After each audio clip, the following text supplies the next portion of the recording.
अब बताइए, मन बनाया है कि नहीं बनाया है इस चुनाव में क्या करना है? तो बस फिर मैं चलूं?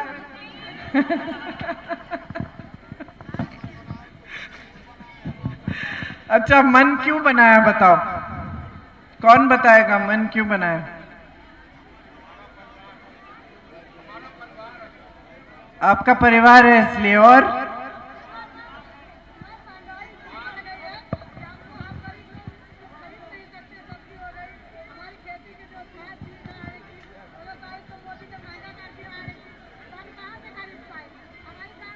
माइक दे दो।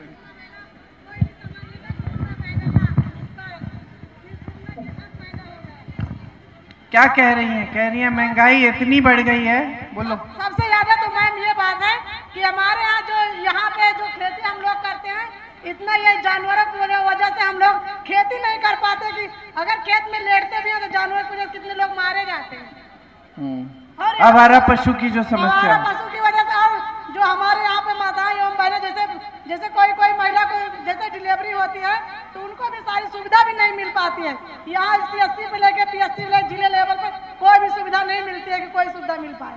और पहले कांग्रेस तो आपको मैं पूछना चाहती हूँ आपसे, आपको लगता है कि पिछले 10 सालों से, जब से मोदी जी की सरकार रही है, आपके जीवन में तरक्की आई है? नहीं आई है मैम, कोई भी तरक्की नहीं आई है। हम लोग पहले मैम समूह में काम जो आवारा पशु की जो समस्या है कब से चल रही है?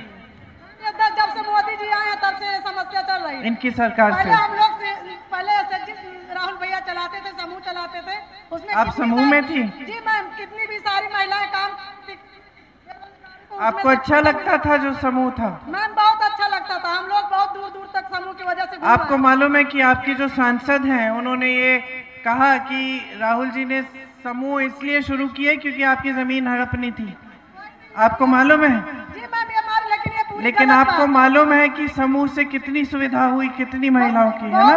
बहुत सारी सुविधा हुई थी समूह से। जो लोग कुछ काम धंधा कर नहीं पाते थे, समूह से अपना पैसा लेके अपना रोजगार धंधा चलाते थे, अपने बच्चों को सही ढंग से। मैं आपको बताऊं समूह कब शुरू हुआ? मैं एक बार यहाँ पे, याद है आप लोगों को, याद होगा, अब पता नहीं है ऐसा होता है कि नहीं, लेकिन जब गर्मी का मौसम होता था तो आग जल जाती थी गांव में, याद है? क्योंकि छप्पर ज्यादा होता था, तो छप्पर होता था, छप्पर में आग लग जाती थी। तो एक बार मैं एक गांव में गई, गांव का नाम क्या था किशोरी भैया, जहां हम छप्पर जब सारा जल गया था?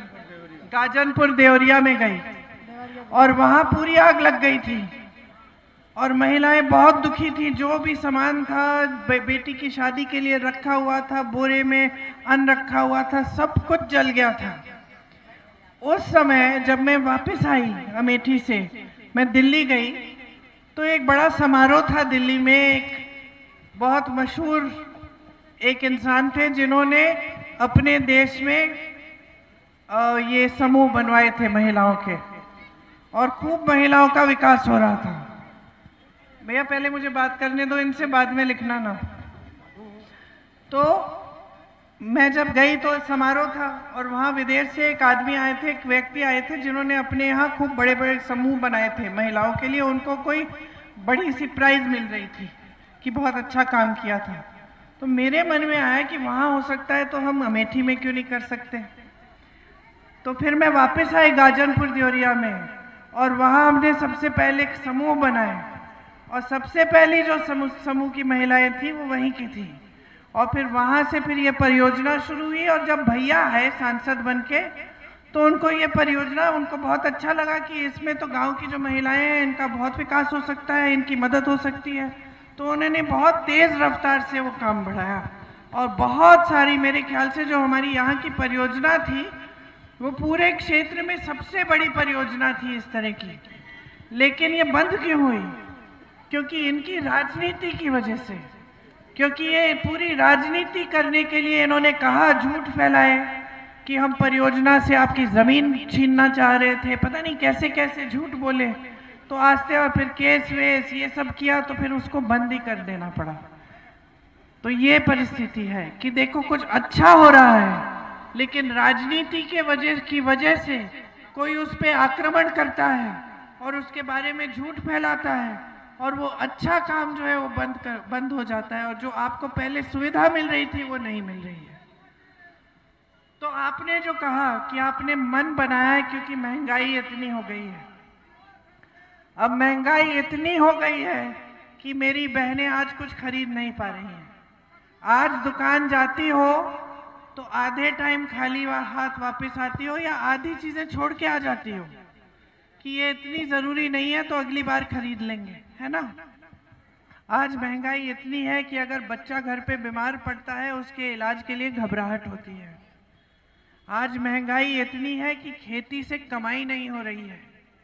खेती के हर सामान पर मोदी जी की सरकार ने जीएसटी वाली टैक्स लगा दी है। इसका मतलब है खेती के लिए हर सामान जो मिलता है वो महंगा है। खाद वितरण केंद्र जो सरकारी है उनमें खाद भी नहीं मिलता। आपको प्राइवेट में जाना पड़ता है और प्राइवेट में भी कभी कभी मिलता है, कभी नहीं मिलता है। आपने आवारा पशु की बात की। आवारा पशु की समस्या अब 10 साल होने वाले हैं, ये समस्या है। इसको सुलझाने के लिए किसी ने कुछ नहीं किया है। आप बच्चों को बड़ा करते हैं, शिक्षित करते हैं, मेहनत करते हैं, दिन रात मेहनत करते हैं कि आप कमाकर अपने बच्चों को शिक्षा दिलवाएं ताकि बच्चों को रोजगार मिले बड़े होकर और आपकी देखभाल हो। आज तमाम नौजवान शिक्षित हैं पूरे देश में, लेकिन रोजगार नहीं मिल रहे हैं। किसी ने बीटेक की है, किसी ने बीएस। इस संघर्ष को दूर करने वाला कोई नहीं है। मोदी जी ने बहुत बड़े बड़े सपने दिखाए थे, आपको बताया था कि ये सपने साकार होंगे। 10 साल बीत गए हैं। 10 साल बाद मोदी जी के पास एक काम नहीं है दिखाने लायक। आपके सामने आते हैं तो वही पुरानी बातें। तब कहते थे सबका विकास, आज कहते हैं विकसित भारत। आज तो कह रहे हैं कि 2047 में 2047 का प्लान है। मैं तो कहती हूं भैया अगले साल का प्लान बना दो तो यही काफी है, क्योंकि 10 सालों से तो आपका प्लान नहीं दिखा कोई। 10 सालों से गरीबी बढ़ी है, महंगाई बढ़ी है, बेरोजगारी बढ़ी है, किसानों की मुसीबतें बढ़ी हैं और आपके जो बड़े खरबपति मित्र हैं उनका जीवन खुशियों से भरा है। उनको आपने 16 लाख करोड़ कर्ज भी उनके माफ कर दिए। उनको आपने देश का कोयला दे दिया, देश की बिजली दे दी, देश की सारे खदान दे दिए, देश के बंदरगाह दे दिए, देश के हवाई अड्डे दे दिए। जो बड़ी बड़ी कंपनियां थी सरकारी जिसमें से सबको रोजगार मिलता था, सब कहते थे एक जमाने में हमें तो मुझे याद है हमें तो सरकारी नौकरी चाहिए। क्यों? क्योंकि सरकारी नौकरी अस्थायी होती है और फिर पेंशन मिलता है। आज ना पेंशन मिलता है पुराना वाला, ना आपको स्थायी रोजगार मिलता है। तमाम सरकार में पद खाली पड़े हैं, 30 लाख पद खाली पड़े हैं, मोदी जी की सरकार ने भरे नहीं हैं। 30 लाख पद खाली हैं, सारे नौजवान खाली हैं, तो पद भरो ना। किस लिए खाली रखे हैं? नहीं भरे। 45 सालों में सबसे ज्यादा बेरोजगारी आज है। 70 करोड़ लोग बेरोजगार हैं, कुछ नहीं किया। नौजवान भटक रहा है, बेरोजगार, कहीं दिहाड़ी ढूंढता है, कहीं ठेकेदार के लिए 2-3 दिन के लिए काम करता है, कहीं कच्ची नौकरी मिलती है, सरकार कुछ नहीं करती। तो देश की परिस्थितियां क्या है? खरबपतियों के लिए सारी नीतियां बन रही हैं। ये जितने भी टीवी चैनल आप देखते हैं सब खरबपतियों ने खरीद रखे हैं। आपको जो दिखाते हैं वो सब बड़े खरबपति जो चाहते हैं, जो मोदी जी चाहते हैं वही दिखता है। इनकी 60 गांठ है। मोदी जी ने सबसे ज्यादा चंदा ली है, उन्होंने ईमानदार है, सब भ्रष्ट हैं। किसी ने इस देश के इतिहास में इस तरह की स्कीम नहीं बनाई होगी कि जो भी चंदा मिलता है राजनीतिक दल को वो देने वाले का नाम गुप्त रहेगा। जब सुप्रीम कोर्ट में गए, कोई गया, किसी ने केस डाला तो न्यायाधीशों ने बोला कि ये तो बहुत गलत है, सूची जारी करो। किस किस से चंदा लिया? पता चला कि सबसे ज्यादा चंदा इस देश में बड़े बड़े खरबपतियों से मोदी जी और मोदी जी की पार्टी ने लिया। मोदी जी की पार्टी भाजपा पार्टी 10 सालों में दुनिया की सबसे अमीर पार्टी बन चुकी है। 70 सालों के लिए हम आजाद है। कांग्रेस सबसे बड़ी पार्टी रही है, 55 साल से सत्ता में थी, आज तक इस देश की सबसे अमीर पार्टी नहीं बन पाई। इतना चंदा लिया कि 10 सालों में ये एक काम तो आपने किया जो कांग्रेस ने नहीं किया। आपने अपनी पार्टी को सबसे अमीर बना दिया। किस किस से चंदा लिया? गुजरात में वो पुल गिरा था, सैकड़ों लोग मर गए थे, बह गए थे पानी में, उसको बनाने वाले से चंदा लिया। पुल, हाँ क्या बोला मैंने? हाँ पुल वाला, पुल गिरा, उससे चंदा लिया। आप सबको वैक्सीन लगी थी, टीका लगा था कोरोना का, 2-2 टीके लगे। आपको याद है वो टीके के साथ जो प्रमाण पत्र मिलता था उस पे किसका चेहरा था, किसकी फोटो थी? मोदी जी की थी ना। 52 करोड़ चंदा लिया उस कोविड के टीके की कंपनी से। आज पता चल रहा है कि उस टीके पे रिएक्शन होता है कुछ लोगों को, कुछ प्रतिशत लोगों को उस टीके के लगने से हार्ट अटैक हो सकता है। तो कई लोग जो ऐसे ही गिर के मर गए।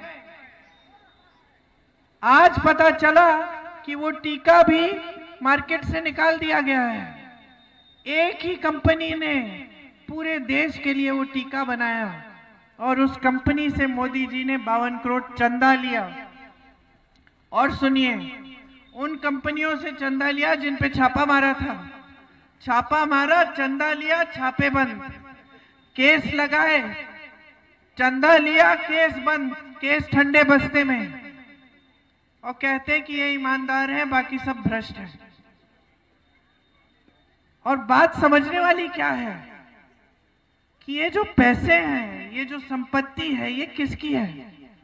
ये जो 16 लाख करोड़ आपने माफ किए बड़े खरबपति के, कहां से आए? मोदी जी की जेब में तो नहीं थे। कहां से आए? सरकारी बैंकों से। सरकारी बैंक में कौन पैसा डालता है? आप लोग। आप अपनी बचत डालते हैं, आप अपनी बचत डालते हैं सरकारी बैंक में। सरकारी बैंक कर्जा माफ करता है बड़े बड़े खरबपतियों के, एक किसान का कर्ज माफ नहीं करते। कांग्रेस पार्टी कहती है हम किसानों का कर्ज माफ करेंगे, चीखते चिल्लाते हैं कि देखो झूठी पार्टी है, कैसे करेंगे, अर्थव्यवस्था ठप हो जाएगी, पैसे नहीं है। अरे वाह, 16 लाख करोड़ आपके पास है उनके कर्ज माफ करने के लिए, किसान का कर्ज माफ करने के लिए एक पैसा नहीं। चीखते हैं चिल्लाते हैं। छत्तीसगढ़ में कांग्रेस की सरकार थी, किसानों का कर्ज माफ हुआ। राजस्थान में किसानों का कर्ज माफ हुआ। राजस्थान में स्कीम बनी, 25 लाख का स्वास्थ्य बीमा सबको मिलेगा। गरीबों ने अपने हार्ट के ऑपरेशन कराए, एक पैसा नहीं दिया। ये कांग्रेस की स्कीम थी, करके दिखाया। कर्नाटका में महिलाओं के बैंक के खातों में 2-2 हजार रुपए हर महीने प्रदेश की कांग्रेस सरकार आज के दिन डाल रही है। तेलंगाना में डाल रही है। कर्नाटका में महिलाएं बस में फ्री घूम रही हैं, हर जगह तीर्थ यात्रा पे जा रही हैं, रिश्तेदारों से मिलने जा रही हैं। खाली पद भरने का काम कांग्रेस की प्रदेश सरकारें जहां जहां हैं वहां करना शुरू किए हैं। तो देश में क्यों नहीं हो रहा है ये काम? मोदी जी क्यों नहीं कर रहे हैं ये काम? क्योंकि मोदी जी का एक ही सबसे बड़ा काम है आपका ध्यान भटकाना। वो चाहते हैं कि हर चुनाव में धर्म की बात हो, इधर उधर की बात हो, ऐसी बातें आपको बताएं जो एकदम झूठ है कि कांग्रेस पार्टी धर्म के विरोधी है। अरे कांग्रेस का आधार ही धर्म था। कांग्रेस पार्टी के सबसे महान नेता कौन थे? महात्मा गांधी। महात्मा गांधी को जब गोली मारी नथुराम गोडसे ने, जब वो शहीद हुए इस देश के लिए, तो उनके मुंह से क्या निकला? हे राम, हे राम, भगवत गीता के सत्य की सीख पर चले महात्मा गांधी। पूरा जो आंदोलन चला जिस पे कांग्रेस पार्टी खड़ी हुई, वो सत्य के आधार पर आंदोलन था, एक धार्मिक आंदोलन था। और हम धर्म के विरोधी बन गए अचानक, तो झूठ फैलाने में माहिर हैं। यहां अमेठी में कितने झूठ फैलाए मेरे परिवार के बारे में, और इतनी जोरों से इन्होंने आक्रमण किया कि आपके व्हाट्सएप भर दिए, वीडियो आप भर दिए, झूठ झूठ झूठ झूठ। आप गुमराह भी हो गए, भाई को आपने हरा भी दिया, जबकि इतने काम किए थे यहां संसदीय क्षेत्र में। इनका काम ही यह है कि आपको गुमराह करना और गुमराह करके आपका वोट लेना। बहनें बैठी हैं, पिछले चुनाव में मुझे याद है घर के अंदर आए थे, दुरदुरिया कर रहे थे, आपके साथ आए थे, और आपसे क्या कराया? भगवान से वचन लो, भगवान को वचन दो कि आप भाजपा को वोट देंगी, दुरदुरिया करा के।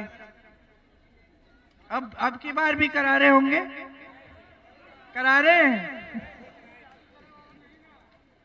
आपको क्या लगता है कि भगवान किसी राजनीतिक दल को वोट दिलवाएंगे? भगवान तो यही कहेंगे ना कि जागरूक बनो, सच्चाई को देखो, सच्चाई को पहचानो। तुम्हारा जीवन कैसा है? तरक्की हो रही है तुम्हारे जीवन में? ये नेता झूठा है कि सच्चा है? कुछ किया है तुम्हारे लिए? यही तो कहेंगे भगवान। और बताइए, मैं अपने पिताजी के लिए प्रचार करती थी, पूरे अमेठी में घूमती थी बचपन से। एक बार हमने भगवान के नाम, धर्म के नाम, जाति के नाम पे वोट नहीं मांगा। हम तो काम पैक के नाम पे मांगते थे। हम तो गांव में जाते थे, कहते थे कि यहां सड़क नहीं थी, पिताजी ने ये सड़क बनवाई है आपके लिए, इस पे खड़िंजा लगवाना है, वहां इंडिया मार्क 1 लगाया है, वो पुल बनाना था, वो पुल बना रहे हैं। देखिए इतना बड़ा उद्योग खोला है अमेठी में, संजय गांधी अस्पताल बनाया है। ये बात करते थे हम चुनाव के समय। काम किया है तो काम के नाम पे वोट लो, जनता देगी। आपने दिया भी, आपने हमेशा दिया। आपने देखा कि हमारे परिवार के सदस्यों ने काम किया है, काम के आधार पर दिया। फिर अचानक पिछले चुनाव में ऐसी राजनीति आई कि आपको गुमराह करने वाली राजनीति, झूठ फैलाने वाली राजनीति, इंदिरा गांधी जैसी शहीद को देशद्रोही कहने वाली राजनीति, राजीव गांधी जैसे शहीद जिनके लिए आप रोए, यहां आपके बुजुर्ग रोए, यहां से उनकी अस्थियां निकली, बीच रात में आप खड़े रहे स्टेशन में, आप रोए उनके लिए, उनको देशद्रोही कहते हैं। हमारे प्रधानमंत्री कहते हैं, सब कुछ कहते हैं। गलत शलत झूठ गुमराह करने वाली बातें आपको बताएंगे कि कांग्रेस पार्टी आपकी भैंस चुराने वाली है, आपके गहने चुरा के किसी और को दे देगी, सब कुछ सारी बातें करते हैं दुनिया भर की, लेकिन रोजगार की बात नहीं करते। महंगाई कैसे कम होगी उसकी बात नहीं करते। आपको आत्मनिर्भर कैसे बनाएंगे वो बात नहीं करते। आप किसानों के लिए कौन सी स्कीम लाए हैं वो बात नहीं करते। क्यों? क्योंकि उनका सारी उनकी जो योजना है वह यही है कि आपको गुमराह करके आपसे वोट लेना है, बस। किसी भी हालत में, किसी भी तरीके से वोट लेके सत्ता में रहना है। और ऐसा भी है कि जब वोट नहीं मिलता है और किसी प्रदेश में कांग्रेस की सरकार आ जाती है तो विधायकों को खरीद खरीद के सरकार गिराते हैं और अपनी सरकार बनाते हैं। सत्ता से इतना प्यार है, सत्ता से इतना प्यार है, छोड़ी ही नहीं जा रही है। अहंकार इतना हो गया है कि जनता के बीच में आया ही नहीं जा रहा है, आपसे पूछा ही नहीं जा रहा है। राहुल जी जो आपके सांसद थे वो 4000 किलोमीटर चले हैं पैदल आपके बीच आने के लिए। कन्याकुमारी से कश्मीर तक पैदल चले, 4 महीनों के लिए रोज चले। उसके बाद यात्रा की मणिपुर से मुंबई तक, आपकी समस्याओं को जानने के लिए, समझने के लिए, ये समझने के लिए कि क्या कर सकते हैं आपकी इन समस्याओं को दूर करने के लिए। और एक न्याय पत्र निकाला उन्होंने। न्याय पत्र में क्या लिखा है कि देश भर में हम 25 लाख का स्वास्थ्य बीमा लागू करना चाहते हैं, जैसे हमने राजस्थान में किया था, ताकि आप सबका इलाज 25 लाख तक मुफ्त हो जाए देश भर में। मेरी बहनें बैठी हैं, आपका संघर्ष कोई पहचानता नहीं है, कोई सुनवाई नहीं है। आपने महंगाई की बात की, सामना नहीं हो रहा है, हम समझते हैं।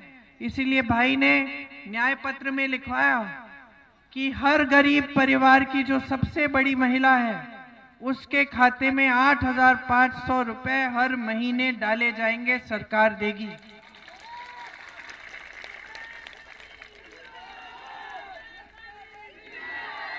कुल मिला के एक साल में ये 1 लाख रुपए बनते हैं। आशा बहुएं, आंगनवाड़ी की बहनें, मिड डे मील की बहनें, आपका मानदेय नहीं बढ़ाया बहुत समय से। हम केंद्र से जो राशि आएगी इस मानदेय के लिए, उसको दुगना करेंगे ताकि आपकी राशि, आपका मानदेय बढ़ जाए। जितने भी पद खाली हैं, 30 लाख पद खाली हैं, उनको भरा जाएगा। जो बच्चे स्नातक पास हैं, सुन लीजिए, जो बच्चे स्नातक पास हैं, उनको एक ऐसी नौकरी दी जाएगी, पहली नौकरी पक्की दी जाएगी, जिससे, सुनिए, जिससे उनका हुनर भी बढ़ेगा, वो सीखेंगे और ऊपर से उनको 1 साल में 1 लाख की कमाई हो जाएगी उनकी। हर स्नातक बच्चे के लिए, पास बच्चे के लिए 5,000 करोड़ रुपए का फंड बनेगा, जिससे नौजवानों के कारोबार अगर वो शुरू करना चाहते हैं, छोटा बिजनेस, उसमें सुविधा मिलेगी। पेपर लीक के खिलाफ कानून आएगा। कोई पेपर लीक में शामिल हो, घोटाला करे, सख्त से सख्त कार्रवाई होगी। इस पूरे देश में न्यूनतम मजदूरी हम रखेंगे 400 रुपए। कोई ठेकेदार आपको इससे कम नहीं दे पाएगा। ये आवारा पशु की समस्या है, छत्तीसगढ़ की सरकार ने इसको हल किया। अच्छे अच्छे गौशालाएं बनाए। मैंने आपको समझा दिया, इतने भाषण दिए, बार बार वही चीज बोल रही, फिर से समझाऊं?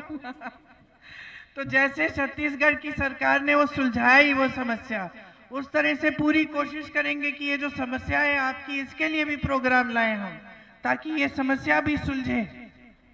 तो ये सब स्कीमें हैं जो हम आपके लिए ला रहे हैं। अगर हमारी सरकार बनती है, हमें मौका देंगे तो हम करके दिखाएंगे। हम चाहते हैं आप आगे बढ़ें। हम चाहते हैं कि आप आगे बढ़ें, कि खेती से फिर से कमाई हो, कि छोटे छोटे कारोबार मजबूत बने, उससे रोजगार बने, आपके बच्चों का भविष्य मजबूत हो, मेरी बहनें आत्मनिर्भर बने। आपको आज 5 किलो राशन दिया जाता है और कहा जाता है कि इसी में खुश हो जाओ। हम ये नहीं कह रहे कि राशन मत दो। कांग्रेस की छत्तीसगढ़ में सरकार थी, 35 किलो दे रही थी, अच्छा है, लेकिन इसके साथ साथ भी तो कुछ करो। राशन पर निर्भर क्यों कर रहे हो जनता को? इसके साथ साथ रोजगार दो, जनता को सक्षम बनाओ। जिसने हिम्मत की है अपनी दुकान खोलने की, छोटे छोटे कारोबार बनाने की, उसकी मदद करो, सहायता करो। जीएसटी से मार डाल रहे हो, नोटबंदी में मार डाल रहे हो, हर तरफ से जो नीतियां बन रही हैं वो गरीब विरोधी नीतियां बन रही हैं, और खरबपति फूल रहे हैं, फल रहे हैं। हम लोग उनकी शादियां देख रहे हैं सोशल मीडिया पे। इतना खर्चा तो कोई सोच भी नहीं सकता, इतने बड़े बड़े गहने, बड़ी बड़ी पार्टियां, और देश का गरीब उसी गरीबी की दलदल में रहे, खाई में फंसा रहे, सरकार की कोई सुनवाई ना हो। बहुत गलत हो रहा है, इसको ठीक करना है। यहां से एक राजनीतिक परंपरा बनी थी, देश के प्रधानमंत्री झुक के आपके पास आते थे, आपकी समस्याओं को सुलझाते थे, विकास कराते थे, आप डांट भी देते थे। यही परंपरा पूरे देश में होनी चाहिए। यहां अमेठी से शुरू करो, वही राजनीति वापस लाओ। किशोरी लाल शर्मा आपकी सेवा करेंगे, निष्ठा से आपके लिए काम करेंगे। 40 सालों से काम किया है, आप पहचानते हैं, जानते हैं, आपके बीच आने वाले नेता हैं।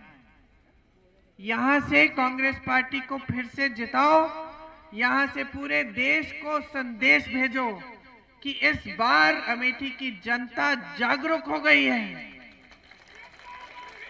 कि देश की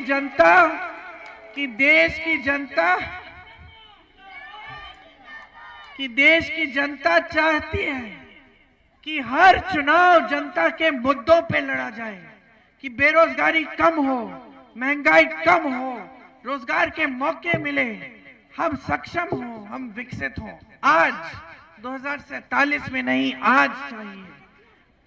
मजबूर करो नेताओं को कि आज बताएं, आज क्या कर रहे हैं आपके लिए। यही आग्रह है आपसे। पहले बटन पे है कांग्रेस पार्टी का, आप तो जानते हैं कि पंजा है, जो पर्ची निकलेगी उस पे भी पंजा देखो। बटन दबाओ, पर्ची निकलेगी, उस पे देखो, पंजा होना चाहिए। अगर पंजा नहीं है तो कांग्रेस के किसी कार्यकर्ता को जरूर बताओ कि भाई हम अंदर गए, हमने बटन दबाया लेकिन ये ठीक नहीं आया। एक बार मेरे साथ कहिए, जय हिंद, जय हिंद, जय हिंद। धन्यवाद।